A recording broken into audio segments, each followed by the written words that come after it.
Once again, I welcome the visitors to Christ Church. I'm excited that you all have pressed your way out today. We're going to come from the book of Samuel, chapter 1. This is one of my favorite Old Testament books. And the reason why Samuel stands out for me is because of Samuel's mother. The Bible contains a number of stories about mothers and their children. Many of these stories you're quite familiar with. One of the stories God promised Abraham in Genesis 12 was he promised that his seeds would become the father of many nations and that his wife Sarai would bear a son. And some 25 years later, his wife bared a son, Genesis 21:2. Next story that stands out to me about a child is the story of Moses in the book of Exodus. Pharaoh had ordered all male children to be born to be killed, tossed in the river. So Moses' mother hid him as long as she could. And when she couldn't hide him anymore, she built an ark. And she placed him in the ark and released him on the river. Pharaoh's daughter found Moses and took him in as her own. And that Moses became the Moses that led the children away from Pharaoh. Today's message is another great Bible story about a woman who became a mother. Her name is Hannah. Our story today will come from the book of Samuel, chapter 1, verses 1 through 28. Just for the sake of time, I'm not going to go through 1 through 28. So let us just begin at verse 1. 1 Samuel, verse 1, it says, "Now there was a certain man of Rapathan Zaphon of Mount Ephraim, and his name was Elkanah, the son of Jeropham, the son of Elihu, the son of Tahu, the son of Zaph the Ephraite. And he had two wives. The name of one was Hannah, and the name of the other one was Peninnah. And Peninnah had children, but Hannah had no children." And as this is listed in here, normally who's ever the eldest is listed first, or who is the first wife. And it looks like Hannah appears before Peninnah, who had children, but Hannah didn't. It goes on to say, "And this went up out of the city yearly to worship, to sacrifice unto the Lord of hosts in Shiloh," which is around 20 miles north of Jerusalem. And the two sons of Eli, Hophni and Phinehas, the priests of the Lord, were there. And when the time was Elkanah offered, he gave to Peninnah his wife and to all her sons and daughters portions. But unto Hannah he gave a worthy portion, for he loved Hannah, but the Lord has shut up her womb. And her adversary also perverted her soul, for to make her fret, because the Lord has shut up her womb. She was tormenting her, his second wife. And as he did so year by year, when she went up to the house of the Lord, so they provoked her. Therefore she wept and did not eat. And then her husband Elkanah came and said to her, "Hannah, why weepest thou? Why eatest thou not? And why is thy heart grieved? Am I not better to thee than 10 sons?" And so she rose up early, had eaten in Shiloh, and they had drunk. And now Eli, the priest, sat at the seat of the post of the temple of the Lord. And he was in bitterness of soul, and she was in bitterness of soul, referring to Hannah, and prayed unto the Lord, and wept so. And she vowed a vow, saying, "Lord of hosts, which is the Lord of the armies, if thou indeed look on the afflictions of thy handmaid, and remember me." Remember, when you see that word, remember me, the value of it. Because we also remember a story about a thief on the cross. And he looked over to the Lord and said, "Remember me." Today I'm saying, Hannah said, "Remember me." When you want to get the Lord's attention, ask him to remember you.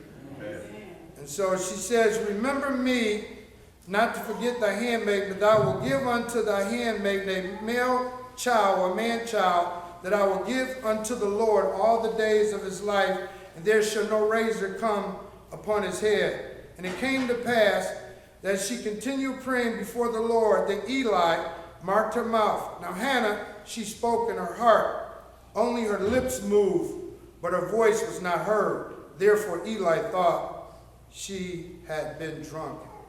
She's been drinking. She goes on to say, Eli said to her, how long wilt thou be drunken? Put away the wine from thee. And Hannah answered and said, no, my Lord, I am not a woman of a sorrowful spirit. I have drunk neither wine nor strong drink, but have poured out my soul before the Lord. Count not the handmaid for a daughter of Beel. Out of the abundance of my complaint and grief I have spoken hitherto. And then Eli answered and said unto her, go in peace. The God of Israel grant thee the petition that thou hast asked of him. And she said, let thy handmaid find grace in thy sight. So the woman went away and did eat, and her countenance not more sad. Let's go to verse 19. It says this. And they rose early in the morning and worshipped before the Lord, and returned and came to the house of Ramah. And Elkanah knew Hannah, his wife, and the Lord remembered her.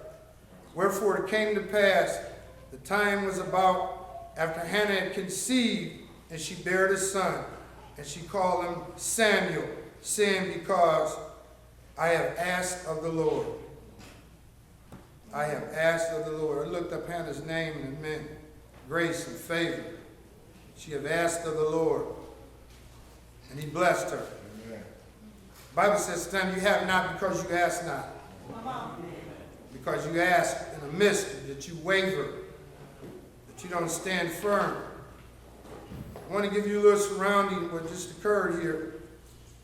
Elkanah was a Levite. Levite were where the priest family came from. He was married not to one wife, but two wives. Hannah being the first wife, and Peninnah being the second wife. But the second wife had a child, and his first wife didn't. His first wife bragged and tormented the second wife because she had no children.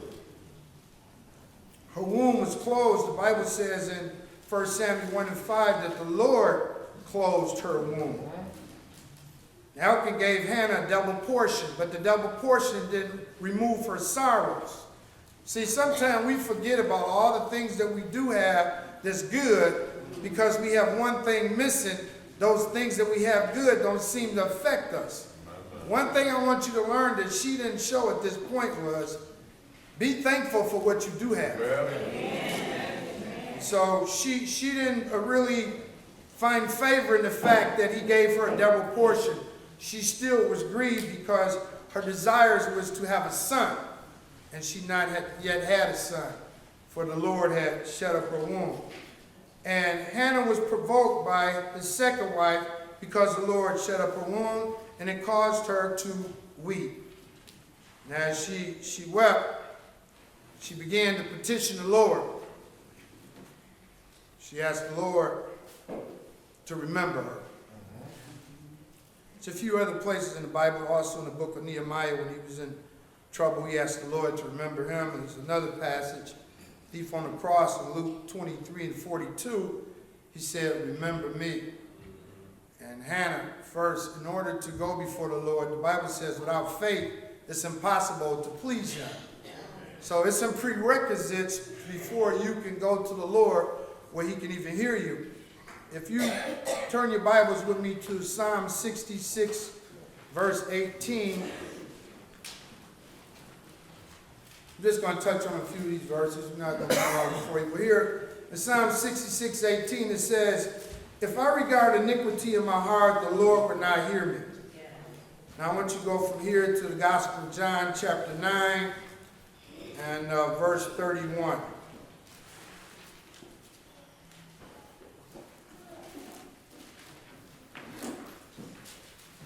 Gospel of John, chapter 9, verse 31. We just read a verse that says, we regard iniquity in our heart. If we go before the Lord and our heart's not right, he's not going to hear us. But when Hannah went before the Lord, her heart was right, and her desires was a godly desires, and God honored that, and he blessed her with a child. But this is another thing that hinders people's prayers from being heard. The Bible says this, now we know in John 9:31, that God hears not a sinner, But if a man be a worshiper of God and do his will, him he heareth. Those that belong to the Lord, they can hear him. He can hear them. He said, my sheep hear my voice, and they follow me. But they also, he makes himself available to where he can answer our prayers. Amen. The Bible says you have not because you ask not, or you ask in the midst. If in the book of Hebrews chapter 11, you don't have to turn there, it says, for without faith it's impossible to please God. For those who come to him must believe that he is who he is, and he's a rewarder of them that diligently seek him. One thing we saw about Hannah is she pressed her way to God, not to her husband, but she pressed her way unto the Lord. She pressed her way with her whole heart. She was grieved and troubled, even though she was well off, had a little more than everybody else did, but she missed one thing. I don't want you to get to the mindset where if you got one thing missing, it make you forget about the 10 things that you do have. It's important for you to give thanks to the Lord for all what you do have, because if you take it for granted, he can take it away from you. And you ever lost something and get it back, and it's just like you got something all new again. You don't want to go through. Look at your neighbor, you don't want to go through that. So now she had to start this journey with faith, and after faith, she had to have a prayer life. You know, we got a lot of believers don't spend much time in praying, and it shows because what you don't have is because you didn't ask for it. And some of you got some things that you thought God blessed you with. It really wasn't from God. It was from you. And you taking the credit for it. So when it's self-destruct, take the credit for that as well.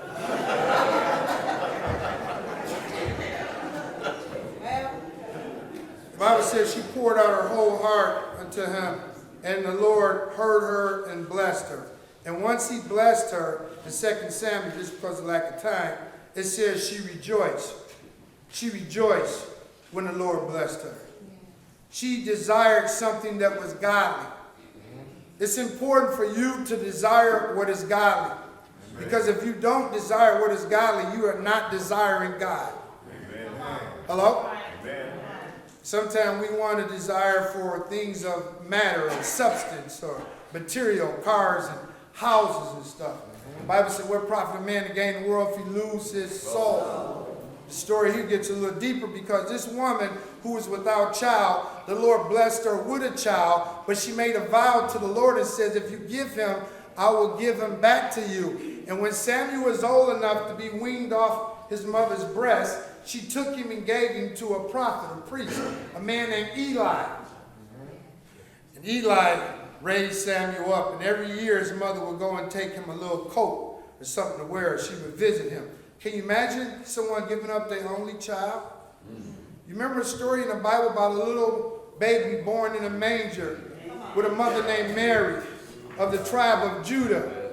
And he was born in Bethlehem, Micah 5:2, and his name is Jesus. And the Bible said, for God so loved the world, he gave his only begotten. But Hannah so loved God so much, she dedicated her son's entire life over to the Lord.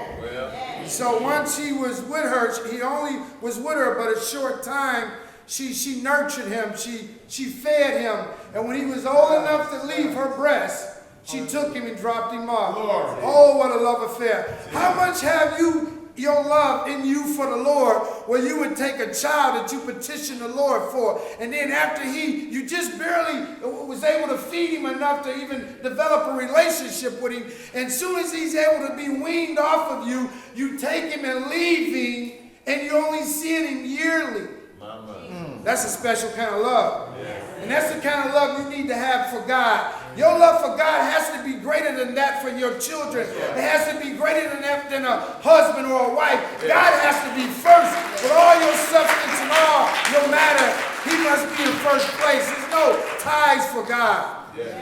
When you come to God, don't come to him because he has all of these goodies he can give you. When you come to him for who he is first, and then for what he has done or what he can do. So Hannah petitioned the Lord, if you bless me with him, I'll give him over to you. And I want to show you what a blessing Samuel was, because he's my favorite prophet in the Old Testament. Now look, his mother drops him off. She turns him over. She keeps her word. It's important for you to keep your word. Now we don't make vows now. We just let our yeses be yea and our noes be nay. But she made a vow. And in the Old Testament, it was common for a person to make a vow. But in order for her to make a vow, since she was married, her husband had to approve of it. Because if her husband said no, she wouldn't be allowed to take Samuel and leave him with Eli. So he had to co-sign it, and that's how she was able to do so. But listen to this. Now, as Eli took Samuel in, he grew up, he working in the temple with the priest and prophet Samuel. And so, with Eli. So he's working there, and all of a sudden, one time at night, he wakes up out of his sleep, and he runs and says, Eli, Eli, you called me. You called me. He said, I didn't call you. Go back to sleep. So the young boy goes back to sleep. Wakes up again. Eli, Eli, you called me. I didn't call you. I told you to go back to sleep.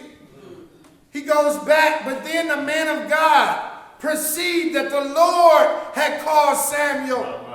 And then he told him that it's the Lord calling you. Say to him, the Lord, your servant hear you. Speak. If Samuel's mother never would have gave him over to Eli, the Lord might not have called him. And if Samuel wasn't around, a man of God, he might not have ever been able to tell when the Lord is calling you. Some of you, the Lord has called you and you can't hear him because you're not where you're supposed to be. And a man of God is not coaching you. You don't have nobody to nurture you. You got to be able to tell the difference between the voice of a man and the voice of God. Eli was able to tell Samuel when the Lord spoke. You would think that anybody hear the voice of the Lord, they should be able to hear him and understand who he is. But this little baby, this little boy, was unaware of the voices of God. When the Lord spoke, he thought it was that of Eli. Twice. You got to be able to tell when the Lord is speaking to you. So this woman gives up her son. She gives up her son while she had a baby. Then he grows up, and then finally the Lord speaks to him. You know, when the Lord comes to speak to you, it's because you are his. You belong to him. When he wakes you up in the middle of the night and he's calling you out, it's because you got something connected to him. He's going to do something in you. And this little special little boy who was the only child at one point, because you know she wound up having about 5 of them after this. But at this point, he was the only one, and I don't know if you know it or not, but Samuel became a great prophet, and he anointed the king of Israel. And he's also the one that the Lord gave the oil with the horn to go anoint the king of Israel after Saul had became evil. He said, the Lord told him, go get your horn, because I'm going to pick a man after my own heart. And he says, when you go to anoint him, Samuel, you remember Samuel was the baby of Hannah, who didn't have no children, who she led at the temple with Eli. He became a prophet, but he also was the last judge. Because when they didn't have kings, they had judges to rule and make decisions for them. And Samuel was the last judge. But Samuel anointed my favorite king in the Bible, and his name is David. And he said, don't look on the outward appearance as men, but the Lord looks upon the heart. It was Samuel that did that anointing. The one whose mother gave him up to dedicate him unto the work of the Lord. What I'm saying today on this Mother's Day, you should not have no child that you don't dedicate to the Lord. Whatever he is, he's only your temporary loan assignment to you. He's not yours. You don't own him. He's a gift of God. He belongs to the Lord. He should be doing the work of the Lord. You should train up a child in the way that he goes, so when he get old, he will not depart. Yeah, some of you might have kids too. Well, my kid's too old. Your kid's never too old to get dedicated to the Lord. Hello? God don't have a cutoff age for salvation. You 25, I can't do nothing with you. Or you 30, or you 5, or you 2. Come on now. Bring him while you still can. Because tomorrow's not promised. Friday I had to do a service when my cousin died. She was a year younger than me. A few years before that, her sister died. She was just a year or so older than me. And I looked at the house, all their family, all the love, all the memories, all the power that was in there of being a family and being in fellowship, the house is empty now. I thought, I said, wow, that house is empty now. She excelled all her life in academics, went to school, all A's, went to Michigan, all A's, go get her master's from Lawrence Tech. Matter of fact, she reminded me of one of the persons off that movie, Hidden Figure. She worked for the government, the Defense Department, and she used to have to figure out formulas and things, and she did. And they came and testified about it. But I'm saying this to say this. Her dad took her to church when she was a little girl. He took her sister to church when she was a little girl. And when I spent the night over their house on Saturday or Friday and Saturday, Sunday we would get up, he would prepare breakfast for all of us, and then we were on our way to Sunday school. And after Sunday school, we'll go to church, and after we go to church, we'll come back home. What do your kids do when you're at church? Where are they at? See, a mother cares about where her children's at. She cares about her children knowing who the Lord is. It's not enough just to go to Sunday school or to attend church. It's about the church being inside of you. I told you when the Lord come back, the only ones he's going to pick up is the one who is sealed with his Holy Spirit. Is his spirit sealed? Are you sealed? Do you belong to Jesus? Is your name written in the Lamb's Book of Life? You didn't just happen to get there. Somebody prayed for you. Somebody petitioned the Lord. I haven't always been churchy. If we had a few more minutes, I could testify and tell you what the Lord had to bring me through to get to where I am now. If it had not been for the Lord on my side, where would I be or where would I go? What would I do? Oh, thanks. I done tasted and seen that the Lord is good. I know he's know how to make a way out of no way. I know he's know how to bring peace in the midst of trouble. I know he know how to heal the sick and restore sight to the blind. I know he know how to quicken those who are dead in trespasses and sin. I know that he died for me while I was yet still a sinner. Yes, you need to know that Jesus is who he say he is, and he can do what he say he's going to do. My story to the mothers, don't give up on your children. Put them in the hands of the Lord. You can't fix them. You can't heal them. You can't save them. They got their own mind.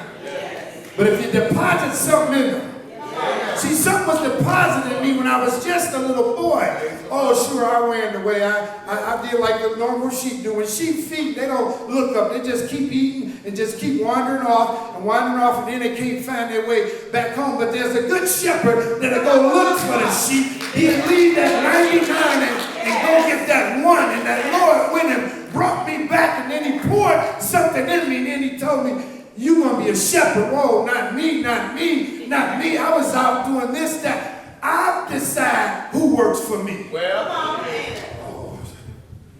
Someone wrote you off. They didn't think Samuel was going to be who he is going to be. Samuel became a prophet, a mighty prophet of God, and a judge. He was counted as righteous. His mother deposited something in him. She left him with the Lord. It's important for you mothers and your fathers to leave your children in the hands of the Lord. So on this Mother's Day, it may look bad. You might be dealing with some shortcomings. But even in your suffering, God can still bless you. Yes, even in your afflictions, he still watches over you. You know, it always can be a little worse. He raised up a standard against the enemy. You just can't do me any kind of way. So today, I appeal to the moms. They're the ones who've been on the knees the most. And I was listening to a little story about an actor named Denzel Washington. He said he was taught early when he'd get off work and he would come home, that he was told to put his shoes underneath the bed, way in the middle. So in the morning when he get up, he would have to get up on his knees. And he would pray. So you just thought he just was look good and just get active. Some of but somebody deposits something in there. If we don't deposit nothing in our children, what kind of generation can we look forward to? You know, half the kids are crazy anyway. You know, I don't want to just put him on Front Street, but I don't see him now. But little Robert, where is he at? Little Robert first. Come here.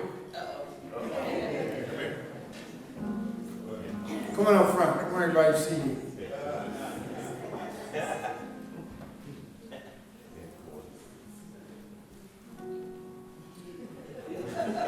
So you gotta always be ready with me. Little Robert's a good kid. Amen. So I want you to see an example. He stays on his post. He does his duties. When I say something to him, he always receives it. It's no rebellion. Something been deposited in him. Wonderful job. Raise your hand up. Let him see. Praise the Lord. Blessed be you.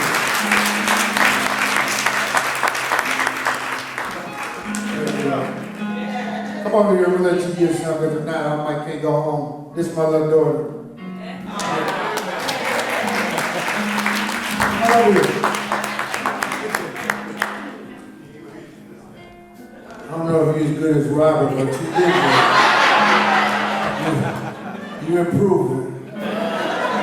She's a little worshiper. I remember when we was little, when she was little, I was driving in the car and she was in the back seat. She was about 2 years old. And she had her hand up, singing praises. Amen. And somebody says, do you think she really knows who the Lord is? Or she used to see him. My wife was a choir director. And then I started hearing her pray for people. And then one day we was at church service, and she said, Papa, those people clapping their hands, some of them are not really praising the Lord. That's what she told me. And so I said, you know what, she get to a place where I'm going to baptize her. And I dedicated and baptized her. And when she was 5 years old, I baptized her on my birthday. And I had her going through the church, seeing all the books of the Bible. And she's seeing praise and worship, and she's graduating and go off to college. Praise the Lord. I need that space for the room. Praise the Lord. I like that. What I'm saying is, you got to care for your children while they're here. Because when they go off to school, everybody else gets to put a hand on them. If you deposit something in there now, it will pay off down the road. You may can't see it now. It may be doing a few things that you disapprove of. But God knows what our heart is. And the Bible said the Lord will give us the desires of our heart. It's my desire that my daughter will be saved, sanctified unto the work of the Lord, to the glory of the Lord, holy and righteous, for his name's sake. I thank my mom. Mom raised her hand. She's ready to turn 86. 826. For putting up with me and my struggles and causing all that havoc. She liked me now. She said, I'm proud of you. And also, I want to thank the grandmothers that took care of some of the daughters' kids. Hello? They reared them up. God is so merciful. He's been so good to us. Let us not forget. He made a woman from a man. Gave man a helpmate. Somebody to be with. Brothers, I need you to treat your sisters well. Look at your neighbor and say, you don't want Pastor Kirko coming to visit you. Because I do visits. Amen. I still got issues, guys, not through with me just yet. I'm going to close out with that, but the message today is the heart of a mother. Hannah had the heart of a mother before she was a mother. One thing I learned about God, he preps you to be blessed. Because if he didn't, you wouldn't know how to act. It's a preparation before the blessing. And so she was prepped, and then she was blessed, and she honored the Lord. And Samuel grew up to be mighty in the Lord. And there's a lot of Samuels left. There's a lot of work with the Lord that's still out that need to be taken care of. So if we get something deposited in our children, we'll be all right. Amen? Amen.